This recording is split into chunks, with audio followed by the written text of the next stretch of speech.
welcome to the Liverpool Community Podcast. I'm your host, Chase Johnson Lynch, here at the Big Condo Studios. And as you know, we like to endeavor to talk to people from the community that we are interested in hearing from and feel that you'll be interested in hearing from as well. And one such person that is joining us here in the studio today is a woman named Nicola Mainwaring from Strengthening Wellbeing Together CIC. Hello, Nicola. Hello, Chase. Thanks for having me.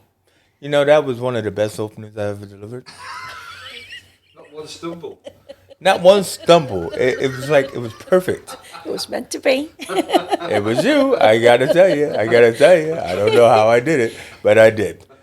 So, Strengthening Wellbeing Together.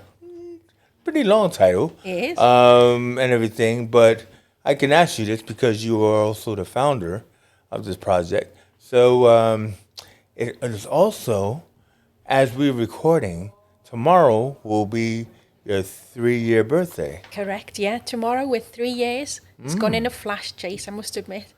Well, it must not have because it started around COVID time, where you said was a little bit of a painstaking operation, wasn't it? Yeah, that's actually true. Yeah, no, joking aside, it was tricky.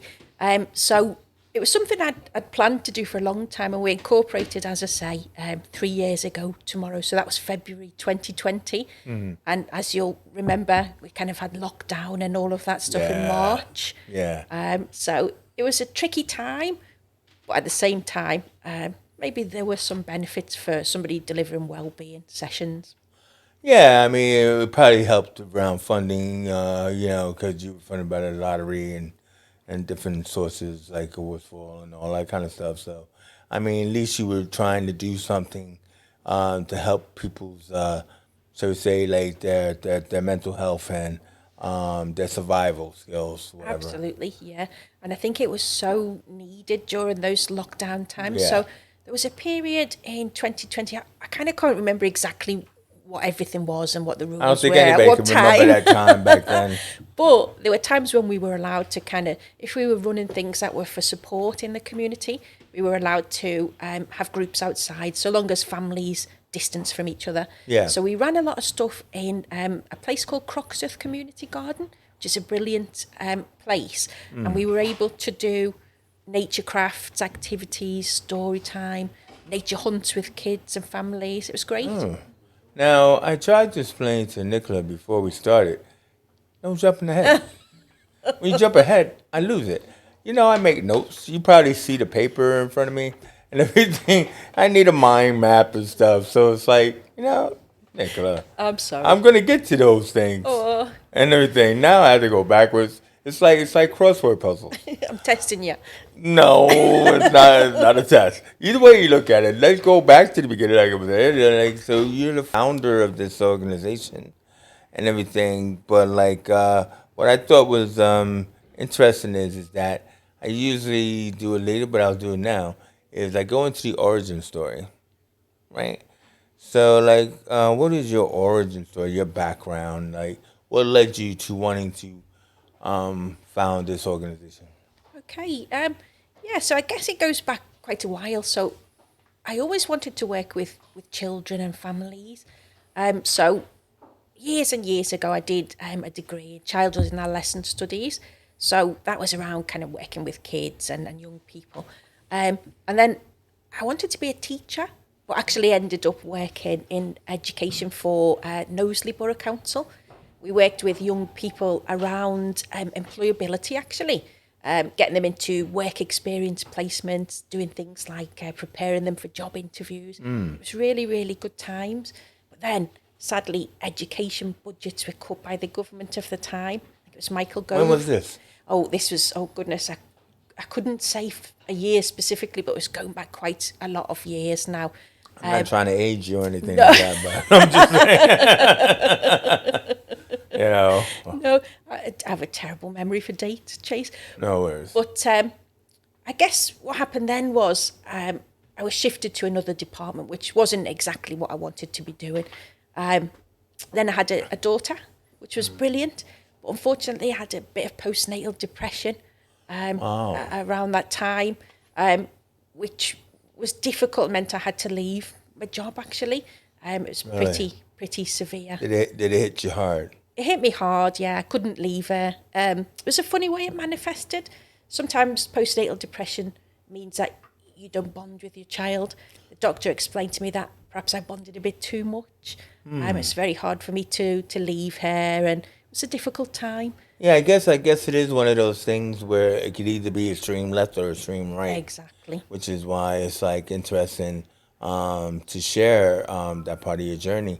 I mean, do you think that like this helped you in working with other moms, because a lot of your projects are parent baby projects? Definitely. And I think it was a driver as well to want to do it. Well, you kind of like see or sense the need. Yeah. And people can't. Yeah. Yeah. And I think when you've felt that need yourself, you understand it as well, and you want to help others. So when I came out of the other side of that, I really wanted to work with new parents. So I started to deliver parent and baby groups in the community. Yeah. This wasn't a funded operation. It was kind of, a commercial thing. So people would pay and come and do the classes in different venues in the community. So that's where I first started working with really young kids and with parents, and hopefully supporting mental health as well. One of the groups was called the Happy Baby Club. Oh, yeah, that's what we do now. So it's really, really good. So we have the Happy Baby Club, and it runs on Wednesday mornings at the old library, which is in Green Lane. I don't know if you know. And we charge £3. So parents can come along with their baby, and we do parent and baby class, loads of songs, activities. You do baby swim? No, not the Oh, swimming. no, I'm sorry. It's a library. It's a library, Chase. Oh, no water here. We do a song about frogs, that's similar. A song about frogs. Yes. You gotta make it work for you, yeah.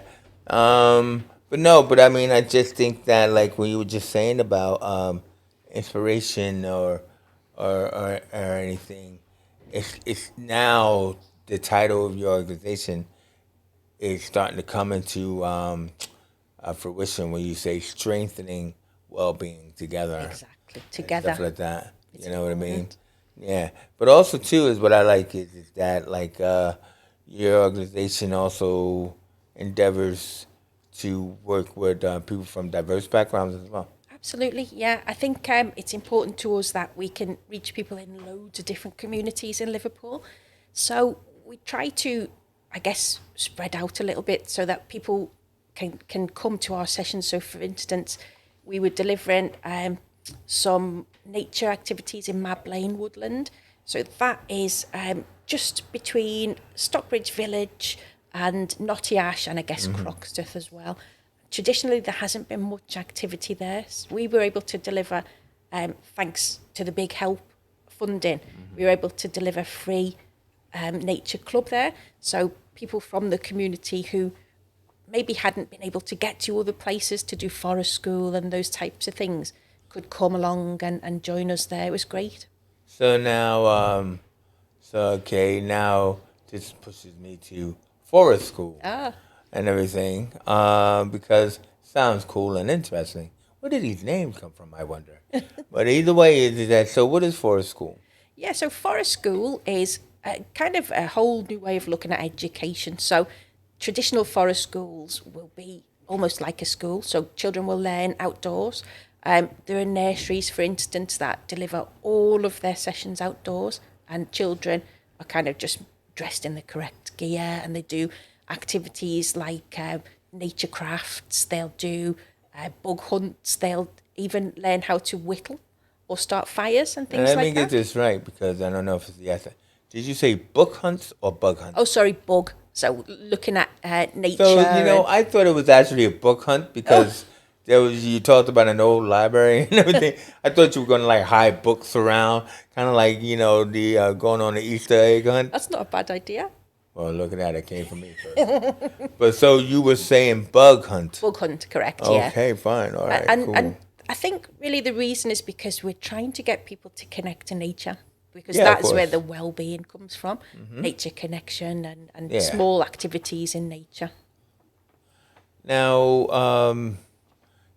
so that being said, is that you you work with preschoolers, Yes. but you would like to work more with adolescents. Is this correct? Yeah, so we do, as you know, we do stuff with babies and parents. We Yeah. do stuff with preschoolers and toddlers. We also work with kids in schools up until 11.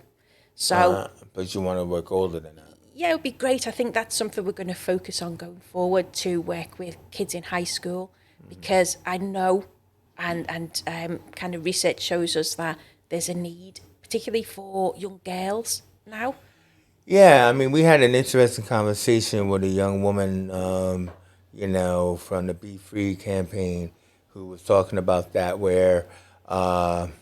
and it is kind of curious and understandable, where like young girls seem to have more of abilities to mask these kind of things. Is Yeah. that what your experience is? Yeah, I think so. I think there's a whole storm of things that are affecting young girls, and as you say, Storm. yeah, a storm.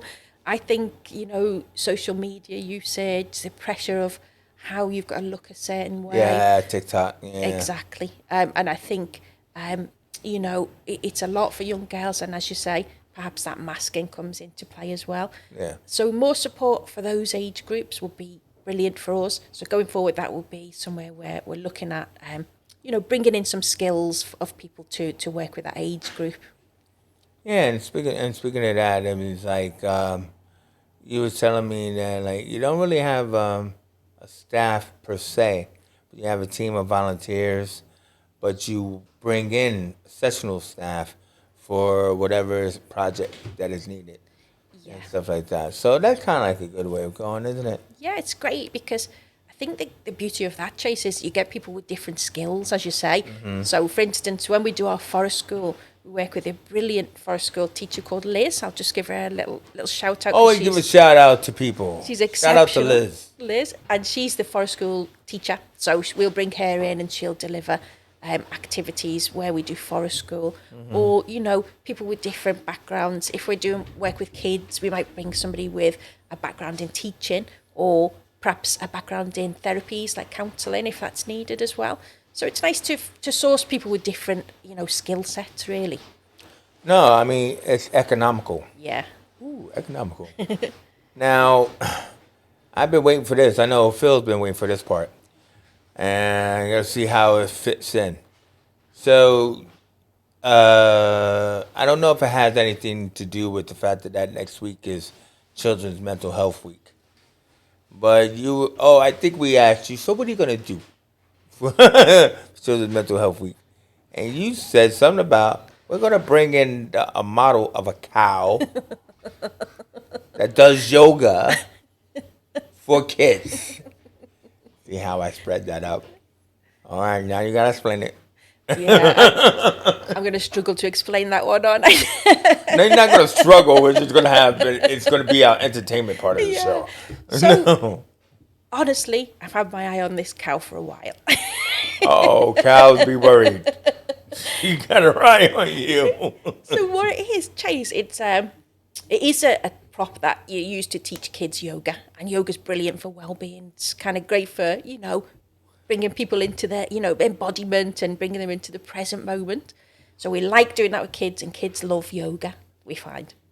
So this cow, you can pose its arms and legs, and so it can make itself into any yoga pose you can think of. Like a downward dog. Exactly, a downward cow. Yeah.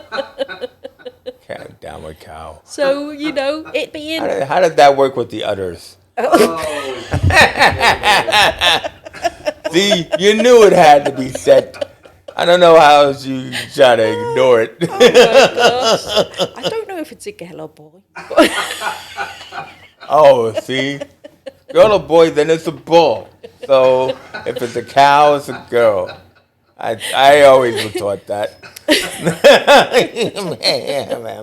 Oh my Let's gosh. get off of that subject. Yes. At least she got plans.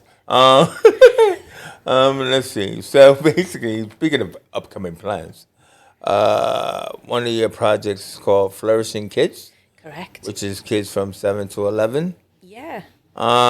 Is this at the Bronte Center or So flourishing. is that separate? We have done some there. We finished up doing the sessions at the Bronte. Bronte. Sorry, I'm still laughing a bit from the cow. Don't worry, so is the audience, hopefully.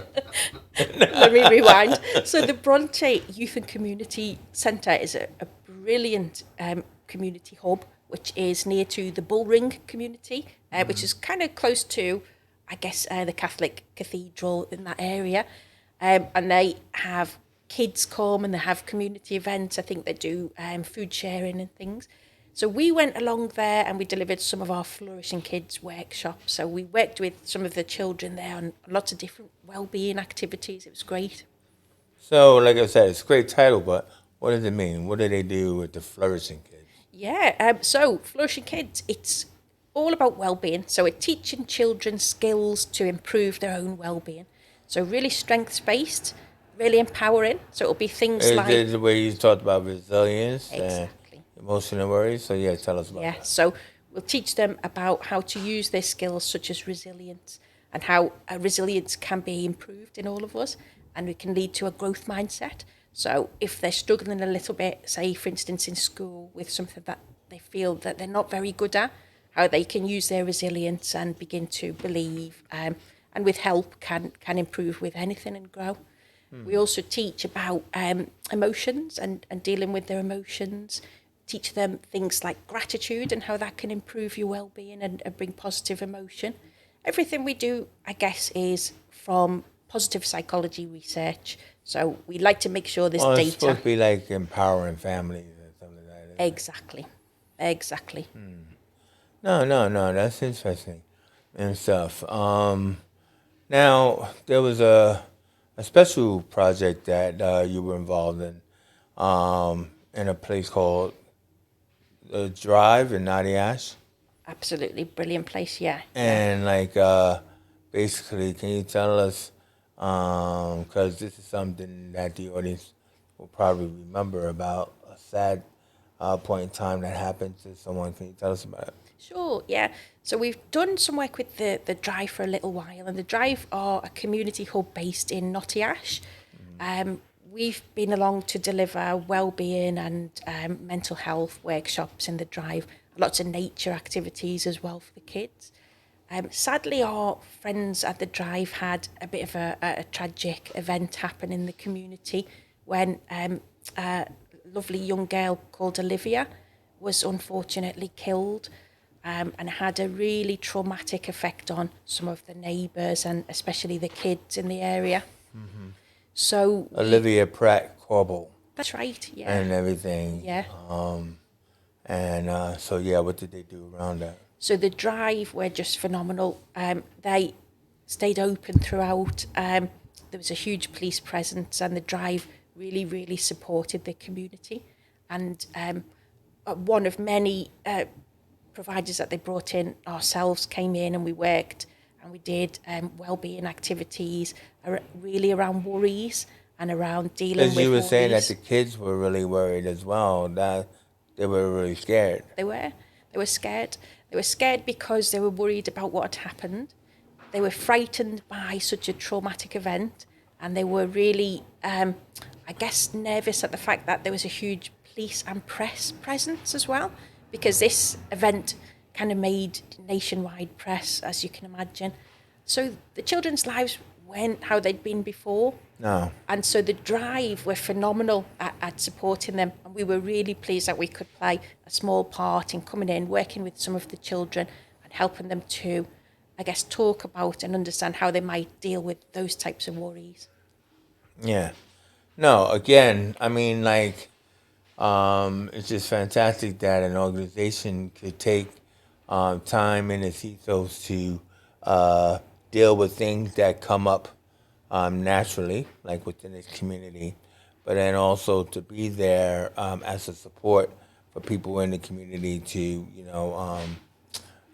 do these kind of things. Absolutely. So basically, you were talking about the fact that your organization could probably use another director, in there, even though you already have four.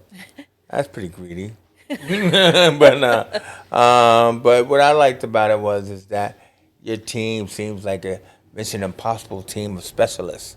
Like they all have like a unique set of skills, don't they? Yeah, I think that's I mean, you important. might want to shout out your team because they might be like, it's not all about you, nigga. Yeah, shout out to the team. We wanna grow the team, as you mentioned. We'd hope to find somebody who might be interested in a directorship or even just an advisory capacity. Yeah. And volunteers as well. Yeah, That would be really, really good. right. Notice how she didn't shout out her team? But all right, so, I hate it when my partners do interviews and they don't shout me out. But that's me. Last chance. Shout out the team. Yeah. There we go. Yeah, I definitely shout out the team. I think we are a board, and without that, you couldn't really kind of move on, could you? We need all of those different skill sets. That's just indeed true. And stuff. So, we've talked about a lot of various things and activities. What are your social media handles? So, like if somebody was interested in Yeah. participating. Yeah, absolutely. So we've got Instagram. So that's at Strengthening Wellbeing Together. Okay. We've got Twitter, a bit shorter. They're always different, aren't they, because of the numbers. So that one is at Wellbeing Together. So it's Together. yeah, TOGETH. We couldn't go further than that, unfortunately. Well, unfortunately, that shows that you couldn't go further because you weren't trying to be creative. Together. Oh, she ran out of space, did she? Could have just been toga. Yeah, this is true. And then Facebook, we're a little bit better there. Wellbeing Together. At Wellbeing Together. There we go. And that's the three that we tend to use, really. Yeah. I mean, so like, because most of you, like I asked you before, most of your activities are free, but then obviously some of your parent-baby stuff, you charge, but it's still a very minimal cost and everything, reasonable cost and stuff like that. Yeah. For the activities. Definitely. We want it to be accessible. Yeah, and everything. So, I mean, so as she said, next week is Children's Mental Health Week. Strengthening Wellbeing Together will bring out the cow. And but I mean, obviously, if you have been a part of Strengthening Wellbeing Together, I asked her, how are you going to celebrate your third birthday? And, you were like, well, I don't really know. Maybe, ask your constituency. It's a great idea. It's a huge endeavor that you partaking upon. You know what I mean? And it's worth celebrating, and stuff like that. Hitting 3 years is a milestone. Yeah. Especially, we didn't really talk about COVID because people don't really talk about COVID too much. But, it's a good test of character and strength, when you can actually keep an organization running through that period of time that we all would want to forget. Yeah. It was tricky, wasn't it? I think you're right. I mean, did you have to do Zoom stuff and? Yeah. Oh, that cow wouldn't have worked, would it? It wasn't The great. cow would not have worked. It wasn't. It wasn't great. But yeah, you're right. It is a really big endeavour and something to be proud of. So we will consult the people that we work with, and let's see if we can come up with something a bit more fun than I'd suggested. Yeah, exactly. See, that's what I'm trying to say. That's what we like about this show is because when we try to get people to celebrate the work that they do, it's also trying to get them to acknowledge, and as you can hear in Nicola's own voice, it's like, I'm not even thinking about that, but that's what. So I'm pretty sure she would love for you to help you. Yeah. So anyway, Nicola, I mean, I would just want to thank you for joining me here in the studio, in the Big Condo Studios, and telling us all about Strengthening Wellbeing Together CIC.